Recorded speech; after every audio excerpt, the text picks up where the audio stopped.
espero no defraudarlos completamente, porque después de la presentación, con todas las características histriónicas del autor y los buenos comentarios de Juan Jaime, francamente lo mío es bastante más aburrido, así que prepárense para un momento de una pequeña siesta, hasta en la oscuridad nadie se va a dar cuenta. Y lo digo ¿por qué? Porque voy a referirme al texto, ya ha sido presentado de muy buena manera y muy complementado por la reflexión de Juan Jaime que ha ido a través del texto. Me invitó Raúl a presentar este libro, a comentarlo, y la verdad es que me pareció interesante porque me dijo que era sobre la integración latinoamericana. Y esto ha sido una tarea de mi vida, parte importante desde el punto de vista diplomático, el punto de vista político, periodístico. He trabajado mucho estos temas y eso me gustó y me inquietó bastante. Y después llegó el libro, aquí está, yo tengo el ejemplar, el original, ustedes tienen la versión impresa ya definitiva, y la verdad es que, como ya se ha dicho, es un libro muy entretenido. Está bien escrito, contribuye con una infinidad de datos a un conocimiento que el común de la gente no solamente no tiene, sino que incluso gente que cree, que entiende o que conoce, no reúne y analiza los datos de esta manera. Y para qué voy a reiterar, las presentaciones en PowerPoint que hubieron aquí fueron muy interesantes, así que yo diría, en primer lugar, el libro vale la pena leerlo. Vale la pena leerlo, está bien escrito, es entretenido, aborda temas de una manera audaz en muchos casos, y yo tiendo a coincidir en muchas de las cosas que se dicen aquí. Ahora, respecto del tema de lo que él apunta, la hora de los latinoamericanos. Y la hora de los latinoamericanos para integrarse. Esa es la propuesta del libro. Entonces yo tomé desde ese punto de vista el libro y quiero compartir un par de reflexiones sobre esta materia, porque la pregunta a la conclusión del libro, ¿y por qué no nos hemos integrado hasta ahora?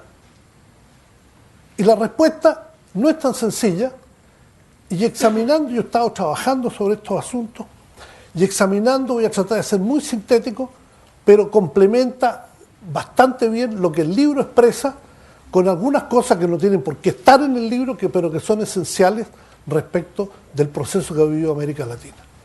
Y yo le voy a señalar que nosotros tenemos unos obstáculos históricos a la integración, yo creo que hay unos obstáculos actuales y hay unas medidas que están colocadas en el sentido que Raúl dice respecto al futuro y que tienen que ver con lo que él está proponiendo. Ahora, respecto a los obstáculos históricos, aquí ocurren tres cuestiones fundamentales en la historia de América Latina, de por qué no hubo integración. No hubo integración porque al momento de la independencia, las fronteras nacionales eran difusas, porque el Imperio Español, que gobernaba el continente a través de los virreinatos, las capitanías generales o los reinos, como fue el caso chileno, no tenían fijada de una manera estrictamente precisa el límite territorial de lo que fue después el Estado Nacional.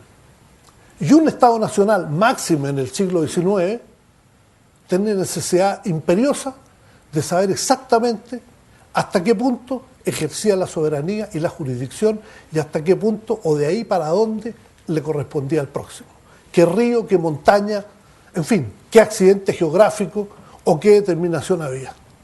Y esto generó conflictos en toda América Latina.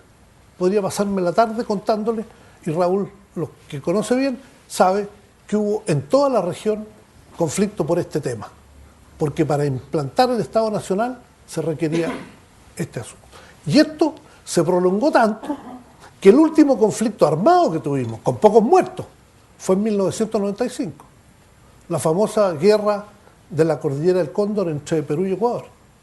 Es decir, pasaron prácticamente 200 años con incidentes de frontera entre los países, con guerras abiertas, numerosas, la guerra del Pacífico, la guerra del Chaco, la guerra de la Triple Alianza, un conjunto de conflictos para definir este tema. Y esto es muy importante, porque a veces uno no entiende bien por qué no ocurren cosas, y esto fue un factor. El segundo factor tuvo que ver con la economía y con el comercio. Los Borbones, gobernando España, instalaron la Casa de Contratación de Sevilla, que a uno se lo pasaban siempre en historia en el colegio y nunca entendió uno de qué se trataba este asunto. Y era muy sencillo, ejercían un monopolio en el continente y uno solamente comerciaba con España y no tenía libertad para comerciar con el resto del continente. Pero además de eso, por razones que en este momento sería muy largo entrar a conversarlas aquí, nos transformamos en economía monoproductora, monoexportadora, que no tenían mercado en el continente. El cobre chileno nunca se vendió en América Latina, ni el estaño boliviano, ni el caucho brasileño, ni la lana uruguaya o la carne argentina. Fueron siempre mercados externos. Por lo tanto, en el continente no había ninguna interdependencia. A un chileno o a un colombiano o a un ecuatoriano, ¿qué le importaba lo que sucedía en Argentina? Si no tenía ninguna relación.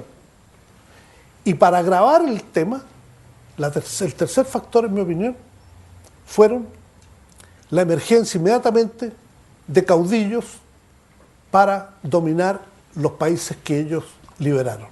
Y esto es muy claro, hay una literatura muy larga como para extremarme yo en ella, digamos, la democracia no era una cuestión evidente en el mundo, todavía estaba lleno de reinos absolutos, la unidad italiana, la unidad alemana llegaron en 1870, así que era perfectamente entendible que tuviéramos muchos que, inspirados en la Revolución Francesa o buscando establecer república, en el fondo tuvieran pensamientos monárquicos o autoritarios, y así ocurrió. ¿Y qué es lo que sucede? Cuando hay una dictadura, cuando hay un gobierno autoritario, tiene una tendencia enorme a ser celoso de su frontera, a ser excesivamente celoso, a no estar disponible a ceder grados de soberanía para nada, y al revés, a utilizar el mundo exterior para cohesionar su poder interno.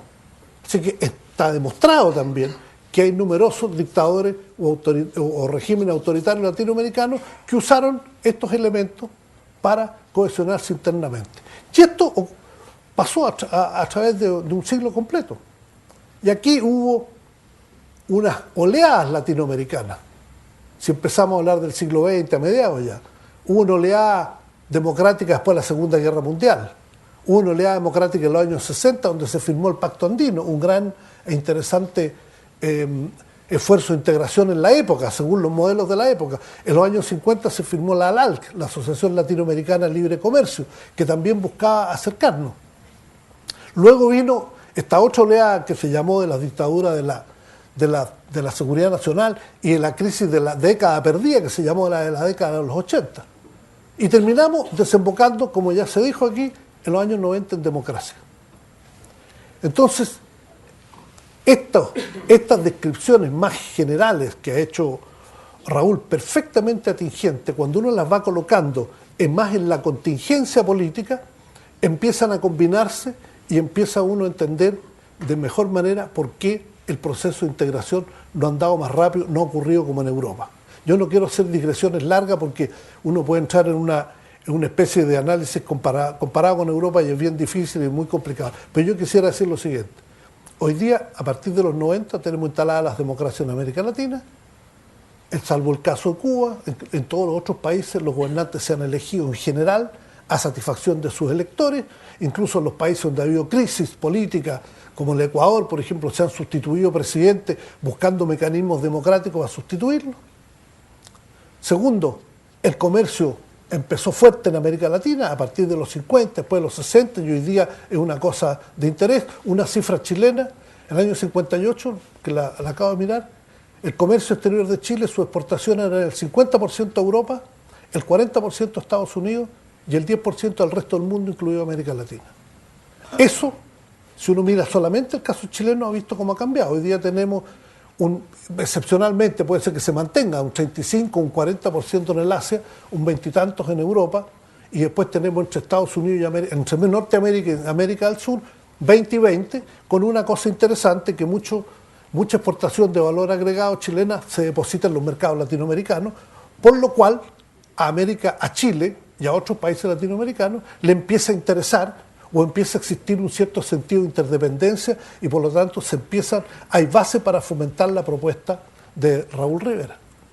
Y a eso hay que agregar, como corrección de los errores anteriores, Si ustedes se acuerdan, hace 25 años, cuando alguien hablaba de inversión extranjera, uno estaba hablando de Estados Unidos, de Alemania o Japón. Jamás estaba en el escenario de nadie de que iba a terminar Chile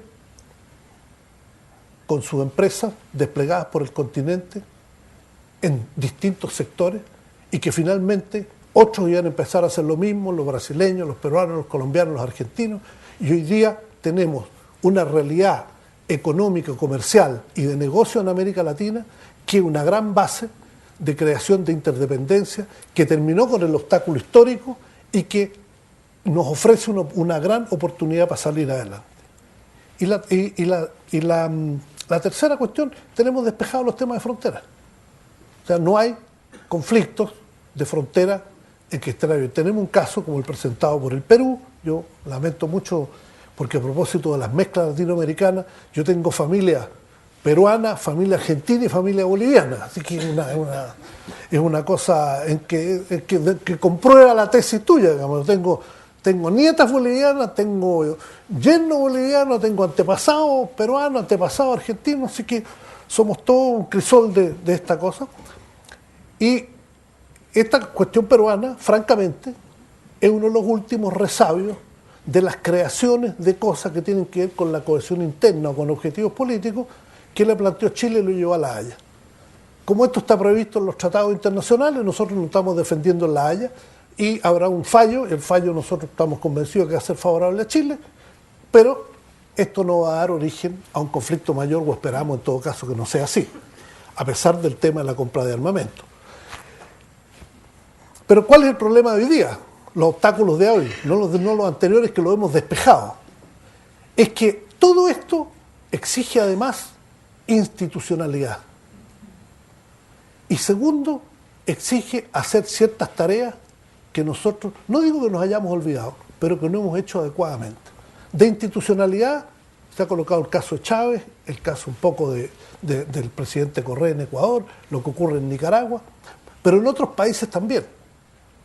Y la integración, que es un valor fundamental para Chile y para América Latina, que es un valor para el futuro, porque aquí, en esta perspectiva positiva que tenemos una perspectiva también de mundo negativo muy fuerte, porque el mundo se está integrando. Entonces, quedarse fuera de los procesos de integración es complejo. Y la tarea latinoamericana hoy día debería ser tener un proceso de integración mucho más acelerado, no ya en los temas comerciales, porque lo hicimos. ¿Para qué voy a hablar ya? ¿Para qué le voy a contar yo de nuevo todos los tratados de libre comercio que firmamos, las razones por qué Chile tomó esa política? Pero no lo estamos haciendo. Y hay cosas sustantivas que ocurren y que a veces nosotros no las miramos. De la misma manera como hay datos muy positivos, hay cosas que son curiosas. Por ejemplo, Bolivia. Bolivia es como el riñón en América Latina, como un hígado. Bueno, hasta hace 10 años atrás, Bolivia no tenía ni un solo camino pavimentado internacional. El primer camino pavimentado internacional fue Arica-La Paz. Y el gobierno chileno, yo era el subsecretario de Relaciones Exteriores, trabajó fuerte con el Japón, con el Banco Interamericano del Desarrollo, recorrimos la carretera entera, hicimos no sé cuántas cosas para que entregaran los dineros y se terminara. Y había gente en un sector empresarial boliviano y político que no quería que se terminara porque era la vía por la que Chile iba a invadir Bolivia. Es anecdótico que lo cuente, pero había gente que reaccionaba así. Bueno, hoy día Bolivia tiene un segundo camino, el Santa Cruz-Yacuiba con Argentina. Pero resulta que Bolivia tiene frontera con Brasil, tiene frontera con Paraguay, tiene frontera con Perú, con Chile, con Argentina, y tiene con 3 países fundamentales, todavía no tiene caminos pavimentados. Entonces, esto requiere de un esfuerzo gigantesco, y por eso yo me alegré mucho de este libro muy estimulante de Raúl, porque tenemos que tomar conciencia de esto. No hemos logrado durante años, por ejemplo, homologar el sistema de transporte por carretera. Homologar, ¿no? Que significa que uno usa el mismo documento para pasar frontera, etcétera, etcétera, etcétera. Un conjunto de cosas de este tipo. Entonces estamos en esta situación. Y lo otro, lo decía un americano, no me acordaba el nombre, que la diferencia entre el mundo anglosajón y el nuestro es que ellos tienen leyes flexibles pero que las aplican rigurosamente. Y que nosotros tenemos leyes rigurosas, pero que las aplicamos flexiblemente. Y esto es un punto tan cierto que Chile, yo puedo hablar, cuando tomamos el gobierno en el año 90, la decisión política de irnos por tratados bilaterales de libre comercio fue por un análisis descarnado, poco público para no escandalizar, no se decía, de que los esfuerzos multilaterales producían un texto legal muy interesante que después nadie lo cumplía. En cambio nos fuimos por lo bilateral y lo cumplimos. Y por eso, quiero terminar con esto, la contribución que hemos hecho, ahora último, exactamente a los objetivos que plantea el libro, Raúl, que lo encuentro muy interesante, es que Chile sacó su nueva lección sobre el proceso de integración más allá del comercio y la economía, que es el proceso de la integración de las instituciones, el proceso de la integración de la educación, de la salud, en fin, de un conjunto de factores, y tomamos una decisión.